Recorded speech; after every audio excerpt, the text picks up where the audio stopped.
You are listening to and streaming A More Perfect Union on KBLA Talk 1580. I am so enjoying this conversation with April Verrett. She is the president of SEIU International Labor Union. And I was just sharing with her during our brief pause how refreshing it is to be in conversation with a frontline leader that understands life on the ground. She has not forgotten what life is like on the ground, what life is like closest to the pain. As someone who travels often back and forth between DC and LA, I pick up on it in conversations. Folks that are really close to the people versus people that are just tracking what the polls say, right? Talk to us about how you maintain that balance between being the leader that you need to be in Washington, but being accessible to leaders on the ground, in community, across the country and around the world. Yeah, well, it starts by not staying in D.C.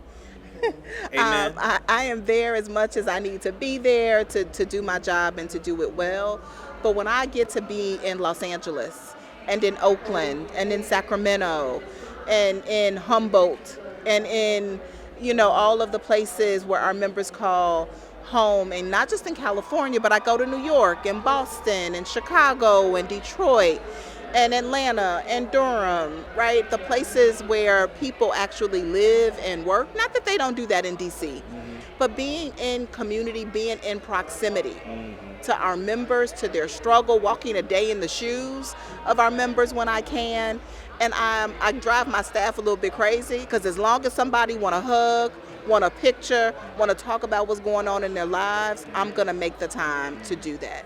But also talking to business leaders and business owners and trying to reset the relationship between business and labor, right? Because in this moment, in this time, we got to work together. And as I want to build a new 21st century labor movement that's younger, darker, hipper, fresher, swaggier, right, to meet the needs of today's workers and today's economy and the future, that means a different relationship with business, where they see labor and unions and workers as a value add, right? As we confront things like AI and innovation, workers need a different seat at the table, where it's not a conversation about, is that technology going to take my job? But that is understood that I'm a human, I need the job, it's not going to go nowhere. But how is that technology going to make my job better? Going to allow me to live better and work better? And so how are we wrapping our arms around that? And we got to be in conversation differently with business leaders in order to make that happen. I love that you brought that up, because I've actually seen you mention that a lot in some of the interviews and conversations you've been having, making clear that y'all are not anti-business. And as much as there are folks in corporate America that want to pretend that organized labor is the devil, you're like, we're not the devil. That's right. I'm not looking for conflict. I'm looking for correction.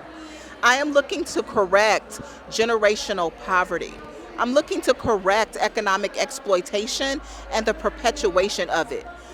Get your bag. I want you to have your bag. I just want you to create a bag for others. Don't get in the way of your workers getting a bag too, right? So you'll have a few less billion. That's okay. Let's spread the wealth around, because I think that we all need to live and work better. April, I want to ask you, what is it about Trump that has animated and energized a lot of working class people? There are a number of folks that traditionally Republicans wouldn't expect to be a part of their coalition that are. And it's not just in some areas, it is across the country. What is it about President Trump? What is it about his agenda that has some working class folks rocking with him? Yeah, look, I think it is all performative. I don't think he believes much of his own rhetoric, but he has done a masterful job of convincing far too many working people that he sees them, that he appreciates their pain, and that he has a vision to do something about it. And I say it's performative because I believe that he doesn't really see them. He doesn't really acknowledge and, want to do something about their pain, but he definitely wants to leverage them for his own personal power. I also just think that in general, the right and my good friend Rashad Robinson says this. I wish I had said it myself, but I quote him about this all the time, that the right has the ability to make people feel like they belong. And then they convince them what to believe. And on our side of the political spectrum, we require people to believe before we make them believe they belong. And I think we got to do a better job of being inclusive. We call ourselves a big tent, but we real damn judgy. We are real damn judgy. Yeah. And so how are we doing a better job of helping people feel like they belong to something? And that they don't got to believe every single thing we believe or that I believe or that you believe, but that we all belong someplace and we belong in that place together. That's right. In our remaining moment with April Verrett, I want to ask you, what is giving you hope these days? There are a lot of folks out there that feel like the ground has literally shifted underneath our feet. What is keeping you tethered? What is keeping you anchored? What is keeping you up late at night? Well, right now, today, being at Essence Fest is what has given me hope, because it really is a party with a purpose. I've not had many conversations that have not pivoted to the bill and what's bad and what's to come, but yet we are still holding space for our joy, holding space for togetherness, right? And that's important in this moment, because if we are just miserable and angry, it's too hard to sustain the work. Like, we got to be able to do it with joy and center love. And so it's important for me to remember that in this moment. And what was the last question? I'm sorry. And you know, what is keeping you up late at night?